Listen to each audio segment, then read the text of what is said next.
Ayan na siya. Luto na at masaya na naman ang aming tummy nito bago matulog. For dinner.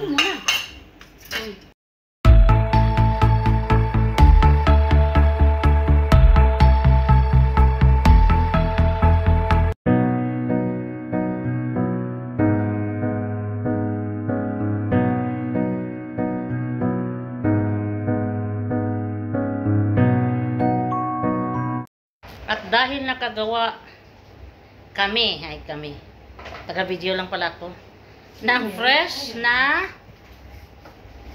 pasta or noodles. Ito yung fresh noodles. Ngayon ay lulutuin at ang kanyang mga ingredients para sa kanyang pansit ay ang mga sumusunod.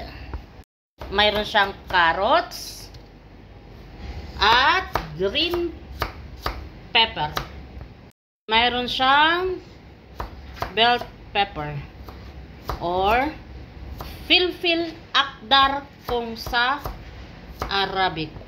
Ito ang kanyang cabbage kung tawagin, at sa Arabic naman ay malfuf. Alam niyo ba kung gaano kalaki ang malfuf dito or ang cabbage dito sa bansang Kuwait? Papakita ko sa inyo ha. Ito yung malfuf dito sa bansang Kuwait or cabbage kung sa English. So, di ba? Kasi laki ng mukha ko, mas malaki pa sa mukha ko. Mayroon ako dito sa harapan na carrots, green pepper, at saka cabbage. Ngayon, ang tawag dito sa bansang Kuwait or sa bansang Arabia, ang carrots ay jisar. Ang green pepper naman ay filfil akdar. At ang panghuli, ang tawag nila sa cabbage ay malfuf dito sa bansang Arabo. Ito yung sibuyas at saka bawang para sa lulutuing pansit. Gamit ang fresh na pasta na aming ginawa kanina. Ito naman yung breast chicken na gagamitin or gamitin para pangsahog. Ngayon ay mag-uumpisa na siyang magluto. Ahos kung tawagin sa Ilonggo, bawang kung sa Tagalog, garlic naman kung sa English. Sa Arabic ay tumbo.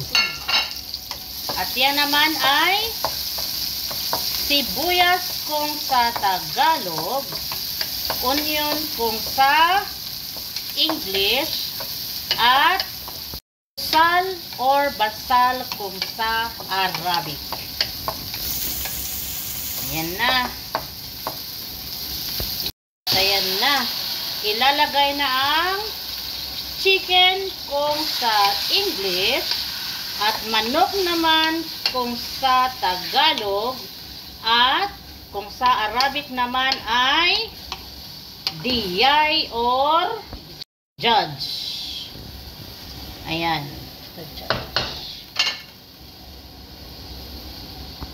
Ayan na. Maggi cubes. Naglagay na siya ng Maggi cubes, at sa minong ito, hindi siya gagamit ng asin dahil maglalagay siya ng toyo. Filfil aswad kung sa Arabic, black pepper naman kung sa English, at paminta naman kung sa Tagalog.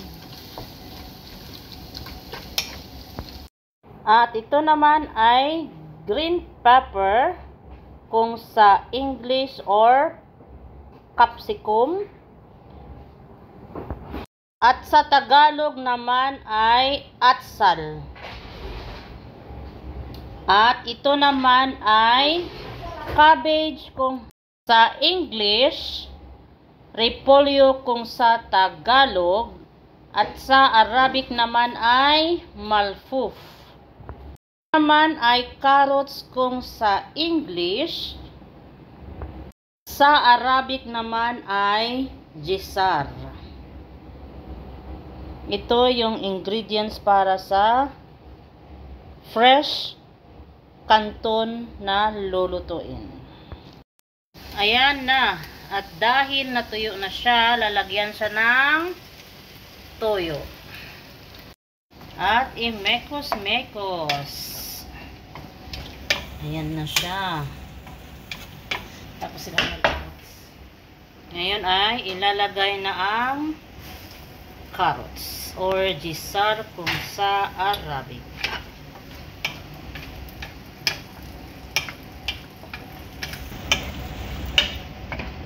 Yan ay tatakpan na naman natin siya para hindi siya tumakbo. Para hindi siya lumabas sa kanyang kinalalagyan. Maghintay tayo ng mga 5 to 10 minutes. Ayan na, nakulo na siya. Ngayon ay nagpapakulo pa ng tubig para ilalagay dito. Ngayon ay ilalagay na ang fresh noodles.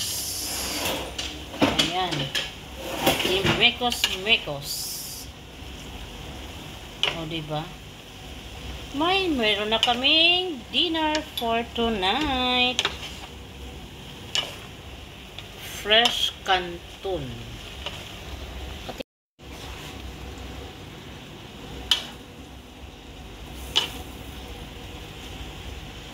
Ibos mo ang tubig. Yan siya. Lagay na ang green pepper or ang capsicum at ang cabbage or ang malfuf. At ayan na siya. Luto na at masaya na naman ang aming tummy nito bago matulog. For dinner. Ngayon ay kakain na kami ng aming dinner. Andyan si Miss Tapiador. Isa kong kasama dito. At ako naman dito. At ang pinggan namin ay pang bata. Ayan yung fresh canton na ang gamit ay fresh noodles. Tapusin ko nga yung tinapura ko. Bye-bye and hanggang dito na lang ang aking vlog for tonight dahil kakain na kami. Baka makita nyo ang aking subo. Bye-bye.